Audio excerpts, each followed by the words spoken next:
Hello दोस्तों, नमस्कार। मैं रवि कुमार आप सभी का स्वागत करता हूं अपने यूट्यूब चैनल पर। देखिए दोस्तों, अभी बिहार स्टेट का ऑनलाइन स्टार्ट है। जैसे कि आपको पता है कि अंतिम तारीख 31 अगस्त है और अधिसूचना 14 अगस्त को जारी हुआ था, ठीक ना। और आवेदन स्टार्ट है इसका 17 अगस्त से। देखिए इसका आयु सीमा वगैरह है। जो भी कैंडिडेट अभी तक अप्लाई नहीं किए हैं, कृपया अप्लाई कर ले, नहीं तो लास्ट में क्या होता है ना कि सर्वर स्लो होने का काफ़ी चांस रहता है। अधिकतम आयु 42 वर्ष। आवेदन कैसे करें, इसका ऑफिशियल वेबसाइट पर जाके आपको आवेदन करना है। तो चलिए आज हम आवेदन का प्रोसेस देखते हैं कि वन बाय वन स्टेप हम लोग कैसे आवेदन करेंगे। चलिए शुरू करते हैं। देखिए पहला है रजिस्ट्रेशन आपको करना होगा बिहार स्कूल एग्जामिनेशन बोर्ड का। तो रजिस्ट्रेशन में देखिए लिखा हुआ है secondary teacher eligibility test 2026। Bihar state क्या होता है कि इसमें बिहार सरकार अपने अंदर इस स्टेट को करवाती है टेस्ट को। इसमें 9, 10 और 11, 12 का आप टीचर बन सकते हैं। 9, 10 ग्रेजुएशन प्लस बीएड है तो आप 9, 10 और पीजी भी है, और ग्रेजुएशन पीजी और बीएड है तो आप 11, 12 का टीचर किसी भी सब्जेक्ट का बन सकते हैं। चलिए आज देखते हैं इसका रजिस्ट्रेशन प्रोसेस क्या है। देखिए रजिस्ट्रेशन प्रोसेस जब भी आप करिएगा ऑफिशियल वेबसाइट पे जाके, जब भी ऑनलाइन अप्लीकेशन करें तो ऑफिशियल वेबसाइट पर ही जाके करें। तो रजिस्ट्रेशन डिटेल्स में क्या है कि फर्स्ट नेम है, मिडिल नेम है और लास्ट नेम है।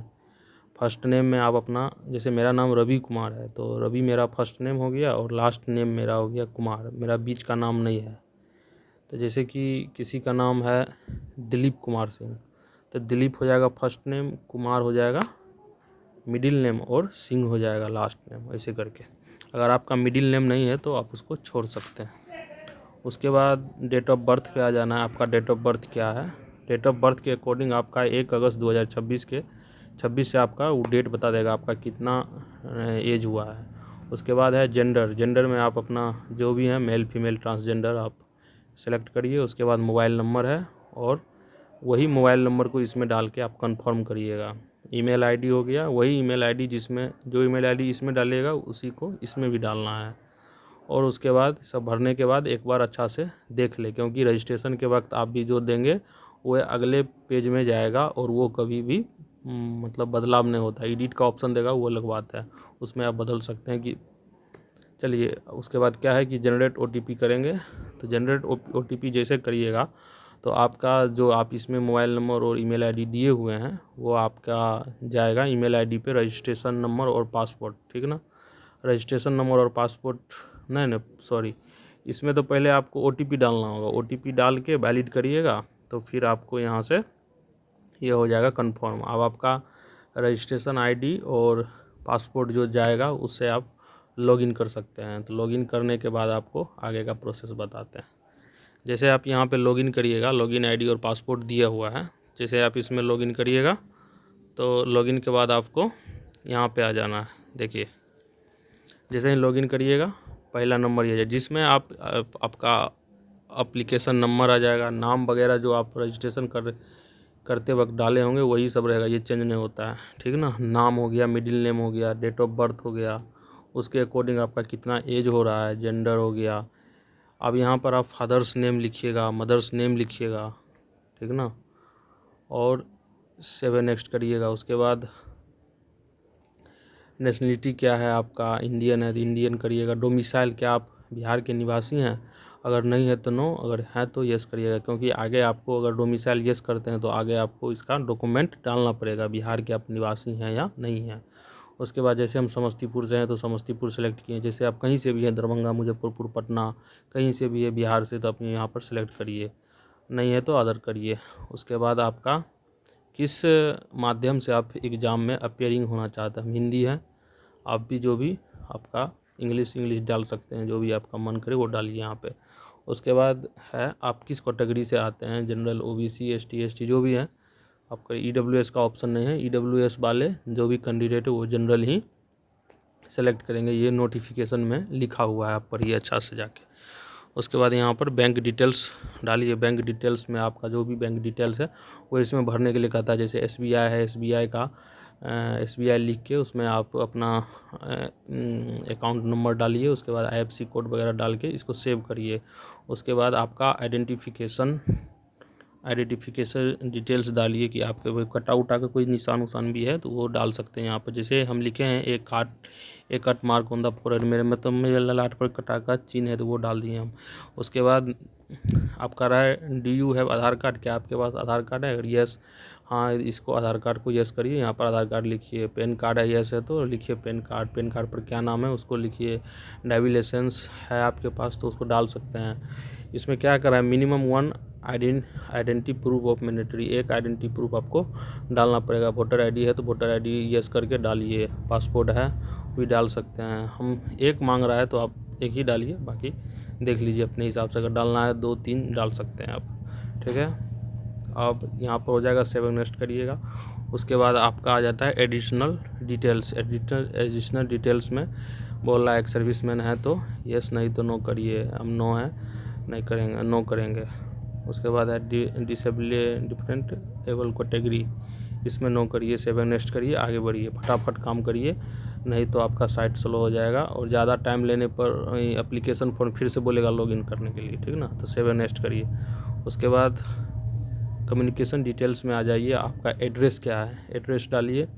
एड्रेस 1, एड्रेस 2, कैटेगरी डालिए इंडिया। आप जो भी आपका विलेज वगैरह ये सब डाल सकते हैं, थाना वगैरह ये सब।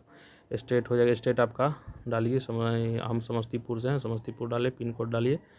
अगर आपका कॉरेस्पॉन्डेंट एड्रेस और परमानेंट एड्रेस दोनों सेम है तो दोनों पर क्लिक करिएगा। जो ऊपर लिखा है वो नीचे लिखा जाएगा। चलिए यहाँ से सेव नेक्स्ट करके आगे बढ़िए। उसके बाद आप यहाँ पे आ जाइए, क्वालिफ़िकेशन डालना है। जैसे इसमें आप किस चीज़ का मतलब पेपर 1, पेपर 2 और एक होता है पेपर 1 और 2 दोनों। अगर आप पेपर 1 भरना चाहते हैं पेपर 1 सेलेक्ट करिए, पेपर 2 भरना चाहते हैं पेपर 2।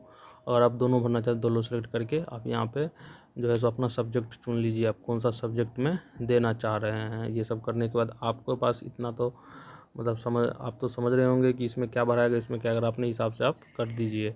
हम पेपर 1 है, मेरा इंग्लिश, हम इंग्लिश सेलेक्ट कर लिए हैं।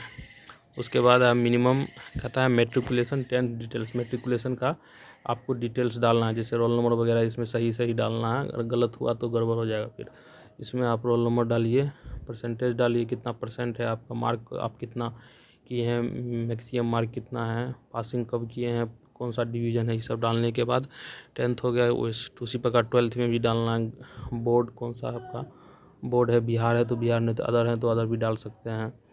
रोल नंबर, आपका रोल नंबर जैसे मेरा यहाँ पर 10,307 है। साइंस है, कौन सा स्ट्रीम है, कितना आपने नंबर लाए, कितना परसेंटेज किए हैं। जैसे यहाँ पर मार्क ओबीडियंट और मैक्सिमम लिखिएगा तो परसेंटेज ऑटोमेटिक बता देगा, पासिंग कब किए हैं। उसके बाद डिवीज़न आपका कौन सा है। उसके बाद उसी के अनुसार आपका ग्रेजुएशन का हो जाएगा। जैसे कि मेरा है ललित नारायण मिथिला यूनिवर्सिटी दरभंगा। उसके बाद आपका किस कॉलेज से आपने किए हैं ग्रेजुएशन उसको डालिए। रोल नंबर नहीं है तो जिस चीज़ का अगर आपको नहीं पता है या नहीं है आपके मार्कशीट पर और सर्टिफिकेट पर, सीधे वहाँ पर ना लिखना है, ना टाइप। नीचे लिखा हुआ है non if not applicable type ना। रोल नंबर दीजिए, रोल नंबर टाइप करिए, कौन सा स्पेशलाइजेशन है आपका, कौन सी किस चीज़ में किए हैं, बीए वगैरह ये सब डालिए। परसेंटेज डालिए, मार्क ओबीडियन डालिए, कितना मार्क आपने, कितना मतलब मैक्सिमम मार्क था उसके हिसाब से यहाँ पर आपका परसेंटेज आ जाएगा। उसके बाद पासिंग कब किए हैं, कौन सा मेरा सेकेंड डिवीज़न था, सेकेंड डिवीज़न दीजिए। उसके बाद पीजी का डिटेल्स है आपके पास, पीजी भरिएगा। अगर पेपर 2 भर रहे हैं आपको तो पीजी का डिटेल्स देना पड़ेगा। हम पेपर 1 भरे हैं इसलिए पीजी का डिटेल्स नहीं दिए हैं। उसके बाद हम पीजी का डिटेल्स डालने के बाद बीएड का डिटेल्स डालिए। बीएड आप कहाँ से किए हैं, कौन सा यूनिवर्सिटी से किए हैं उसको डालना है, किस कॉलेज से किए हैं। रोल नंबर है तो लिखिए, रोल कोड, नहीं तो ना टाइप कीजिए। रोल नंबर, परसेंटेज, मार्क, कितना मार्क आपने प्राप्त किया, फुल मार्क कितना था और पास कब किए हैं, इसको डिवीज़न कौन सा है। ये सब करने के बाद सेव नेक्स्ट करिएगा, आगे बढ़िएगा। उसके बाद ये बोलेगा आपको डॉक्यूमेंट अपलोड करने के लिए। ये सब देखिए, जो जो भरते जाइएगा उस सब पर टिक लगते जाएगा। उसके बाद डॉक्यूमेंट आपको देना है। डॉक्यूमेंट में देखिए आपको सबसे पहले रिसेंट फ़ोटोग्राफ देना है। रिसेंट फ़ोटोग्राफ, उसके बाद सिग्नेचर। देखिए इसमें कितना से कितना तक है वो सब दिया हुआ है। 80 KB से 200 KB के बीच होना चाहिए। ये 50 KB से 200 KB के बीच।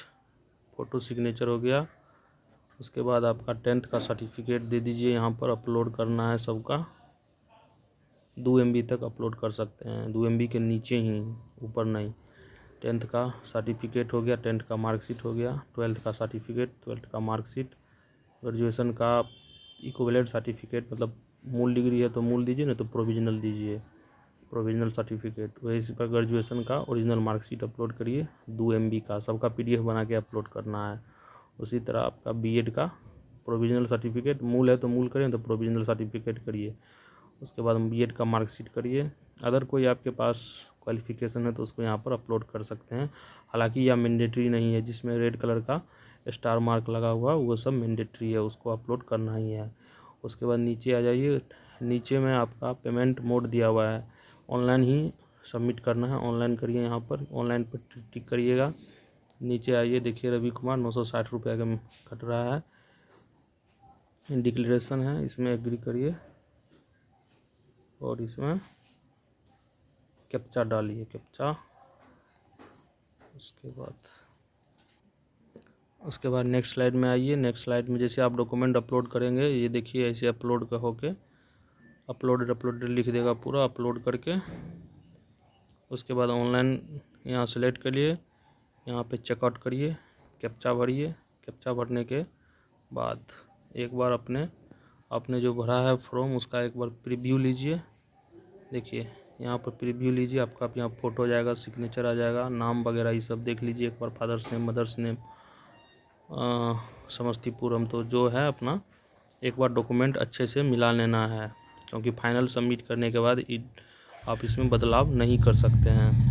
आधार कार्ड, पैन कार्ड का क्या ऊपर नाम है, वोटर ID वगैरह ये सब एक बार चेक कर ले।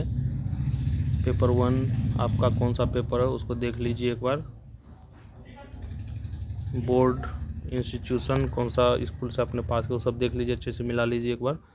फर्स्ट डिवीज़न, उसी प्रकार इंटरमीडिएट का भी चेक करना है, उसी प्रकार आपका ग्रेजुएशन का हो जाएगा। यूनिवर्सिटी वगैरह एक बार इसमें सिर्फ एक बार चेक कर लेना है, कहीं मेरा गलत तो नहीं है। उसके बाद जो आप PG है तो PG का भी आप एक बार चेक कर लीजिएगा। देखिए हम PG नहीं दिए हैं तो यहाँ PG में सब नोट प्रोवाइडेड नोट पर आप देंगे तो यहाँ पर वो भी आपका होगा।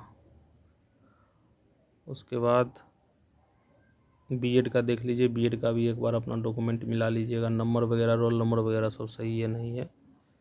उसके बाद आप जो भी डॉक्यूमेंट अपलोड किए हैं वो सब यहाँ पर दिखा देगा। देखिए सही है सब। फी 960 रुपये लगे, लेकिन 960 रुपये नहीं, कटते वक्त आपका ये कुछ ज़्यादा हो जाएगा, 10 रुपये। ओके, आप देख लीजिए एक बार। उसके बाद यहाँ पर जैसे ही आप करिएगा तो आपका यहाँ नीचे में रजिस्ट्रेशन नंबर लिखा हुआ, हम ब्लर कर दिए हैं, यहाँ पर 960 रुपया कटेगा। नेक्स्ट स्लाइड में आइए। देखिए जैसे ही आप करिएगा ऑनलाइन तो आपका यहाँ 971 रुपया दिखाएगा, और यहाँ पर व्यू QR कोड पर क्लिक करिएगा, यहाँ QR कोड दिखाई देगा। QR कोड को अपने ऑनलाइन माध्यम से फ़ोनपे वगैरह गूगल पे से आप स्कैन करिएगा और आपको कटा दीजिए, आपका 971.80 पैसा कटेगा। और कटने के बाद आप अपना जो है सो कटने के बाद जैसे ही कटेगा आपका लिख देगा योर एप्लीकेशन इज कंप्लीट के बाद आप यहाँ पर एप्लीकेशन नंबर रहेगा, हम ब्लर कर दिए हैं, और टोटल अमाउंट इतना है, GST वगैरह ये सब कुछ लगता होगा, इसीलिए ये अमाउंट 971 रुपया हो गया है। यहाँ से प्रिंट ले लीजिए एक बार, प्रिंट पैसा जो कटा है उसका, एप्लीकेशन प्रीव्यू और डाउनलोड एप्लीकेशन एक बार यहाँ से क्लिक करिएगा, डाउनलोड एप्लीकेशन हो जाएगा। तो ये था पूरा प्रोसेस बिहार स्टेट 2026 ऑनलाइन कैसे करें। अगर आप अच्छे से समझे हैं तो चैनल को लाइक एंड सब्सक्राइब जरूर करिए आगे के अपडेट पाने के लिए। धन्यवाद आप सभी का।